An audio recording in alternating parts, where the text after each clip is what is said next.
आषाढी वारीत मोहोळचे आमदार राजू खरे फ्रंट फूटवर. उपमुख्यमंत्री एकनाथ शिंदे यांच्या दौऱ्यात ठसा उमटवला.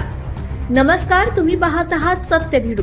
आषाढी वारीच्या पार्श्वभूमीवर पंढरपूर नगरीत राज्यभरातील भाविकांची मोठी गर्दी होत असतानाच या सोहळ्याच्या तयारीचा आढावा घेण्यासाठी राज्याचे उपमुख्यमंत्री एकनाथ शिंदे हे रविवारी 19 जुलै 2026 रोजी पंढरपूर दौऱ्यावर आले. या दौऱ्यादरम्यान मोहोळ विधानसभा मतदारसंघाचे आमदार राजू खरे यांनी उपमुख्यमंत्री एकनाथ शिंदे यांचं उत्स्फूर्तपणे स्वागत केलं. स्वागतानंतर संपूर्ण पाहणी दौऱ्यात आमदार राजू खरे हे उपमुख्यमंत्र्यांसोबत सातत्यानं उपस्थित राहून विविध नियोजनाची माहिती देत होते, तसंच प्रशासनाशी समन्वय साधत होते.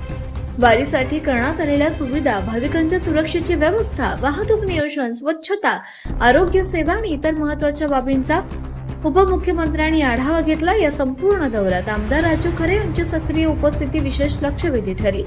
मोठ्या प्रमाणावर होणाऱ्या आषाढी वारीच्या पार्श्वभूमीवर प्रशासन आणि लोकप्रतिनिधी यांच्यातील समन्वय महत्त्वाचा मानला जातो. त्यामध्ये आमदार राजू खरे यांनीही पुढाकार घेतल्याचं या दौऱ्यात पाहायला मिळालं.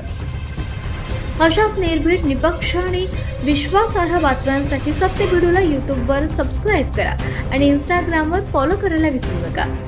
सत्यभिडू, पंढरपूर, सोलापूर.